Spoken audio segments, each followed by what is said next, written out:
Shalom Ubracha, nous poursuivons avec la 11e Mishnah du 7e Pérec, la Mishnah Yud Aleph.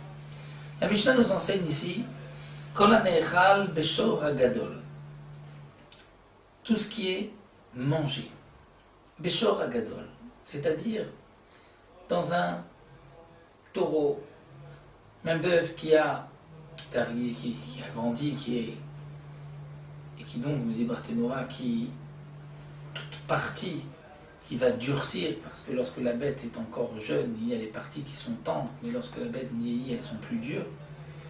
Donc, nous avons un petit agneau dont certaines parties sont tendres qu'on pourrait manger. Mais on sait que chez un taureau qui a grandi, ces parties sont tellement dures qu'on ne peut plus les manger. Est-ce que nous avons une obligation là de les manger ou pas, étant donné que maintenant elles sont tendres? Alors voici la règle. Kol hanechal beshor hagadol, tout ce qui sera mangé chez un taureau grand, c'est-à-dire que déjà toutes les parties tendres ont durci. Donc ce que tu manges, tu mangeras aussi pour l'agneau qui est encore tendre. Mais ce qui ne sera pas mangé, on ne pourra pas non plus s'associer sur le Korban Pessah pour manger ces parties, puisqu'elles ne sont pas considérées comme les parties mangeables de la bête. Raché Knafaim, Ve'a Sechoussim, c'est-à-dire qu'est-ce qui se mange dans le Shor HaGadol? C'est Raché Knafaim, dire ce qui est en haut des, si on veut dire, des Knafaim,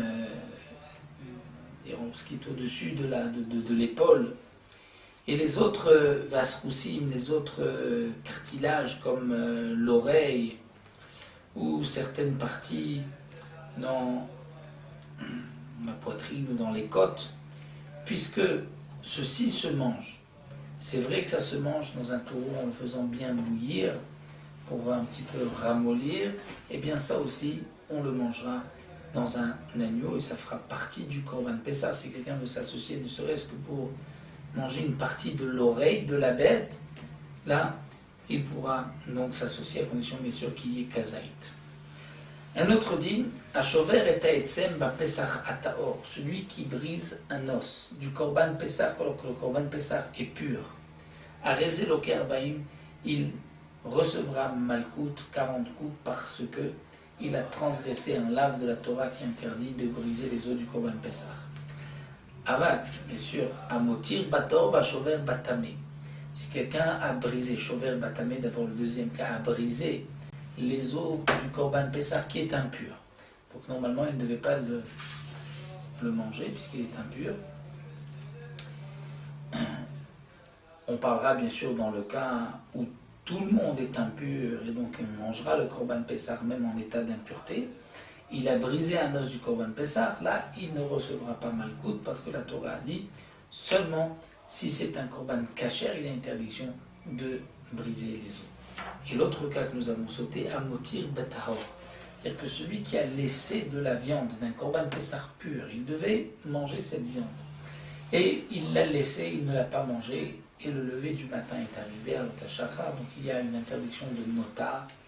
Il y a eu une transgression d'un lave. D'ailleurs, si ensuite on mange cette viande, il y a un chiyuv karet, un chiyuv de mort, un signe de mort, mais pour avoir laissé le morceau de viande, donc il a transgressé l'autotir ou même il ne pas le laisser jusqu'au matin, mais malgré tout, il n'y a pas de malkout pour ce lave. Pourquoi? Parce que la Torah dit, tu ne laisseras pas jusqu'au matin, et si tu l'as laissé, tu le brûleras. Donc c'est ce qu'on appelle un lave anita kleessé.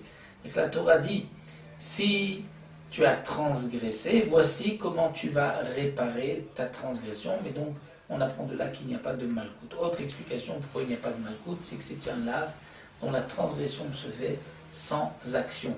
Lave shen bouma, c'est-à-dire il n'a pas mangé, il a laissé. Et donc puisqu'il n'a pas eu d'action, il n'y a pas de malkout. Donc là, la Mishnah nous a appris le din, quelles sont les parties qu'on doit manger. Donc toutes parties qui sont aujourd'hui tendres, mais que chez un bœuf âgé ne seront pas mangées, on n'a pas besoin de les manger aussi, on ne pourra pas s'associer au Korban Pessah. Mais les parties qu'on pourra manger dans un bœuf, même en les faisant donc cuir comme les oreilles et d'autres cartilages, là on pourra s'associer avec pour le Korban Pessah qui est un agneau. Autre point que nous avons vu, donc l'interdiction de briser les os, uniquement si le Korban Pessah est pur, s'il est impur il n'y a pas d'interdiction. Et nous avons vu qu'il n'y a pas de malkout pour celui qui a laissé notar, qui a laissé le Korban Pessah sans le manger jusqu'au lever du matin. Donc nous arrêtons ici et on se retrouvera pour la 12e Mishnah, Bezrat Hashem, les 2 dernières Mishnayot du Pérek.